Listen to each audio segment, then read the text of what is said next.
بسم اللہ الرحمن الرحیم۔ ہمارے لیے انتہائی فکر اور انتہائی دکھ اور انتہائی غم کا دن ہے کہ جمعیت علماء اسلام کے قائد حضرت مولانا محمد حنیف شہید رحمہ اللہ آج ہم میں موجود نہیں۔ مولانا محمد حنیف شہید کا جرم صرف اتنا ہے کہ وہ اگر کہیں بھی کوئی بھی آپس میں لڑ پڑتے تو یہ پہنچ جاتا،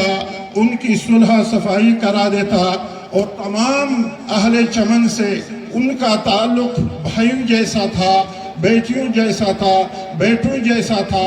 اور جیسے اچھا ہمسایہ ہوتا ہے اس طرح اس نے پوری زندگی گزاری۔ یہ میں نہیں کہتا ہوں، یہ آپ کے حساس ادارے کہتے ہیں، لیکن میں صرف اتنا پوچھنا چاہتا ہوں، اگر یہ حساس ادارے ان کو اتنا اچھا دکھاتے ہیں اور ہر سال کے رپورٹ میں ہی دکھاتے ہیں تو آج ہمیں معلوم پاسا اگر کہیں اسلام کا ایک کارکن اپنے ہیں، یہ جتنی بھی بہانے بنا لے، یہ انسان ہے جس کی تنخواہ 30-40 ہزار روپے ہے، اب وہ پریشان ہے کہ وابستگی رکھتے ہیں اور جمعیت علماء اسلام ہی کو سہارا سمجھتے ہیں، اور انشاءاللہ جمعیت علماء اسلام تمام پاکستانی مسلمانوں کے لیے ایک سہارا بن کر رہے گا۔ اللہ پاک حضرت مولانا محمد حنیف صاحب شہید کی شہادت قبول فرما دے اور ان کے پسماندگان کو صبر جمیل دے دے، اور جمعیت علماء اسلام کے تمام ساتھیوں سے آخری میری گزارش یہ ہے کہ اس سے ہمارے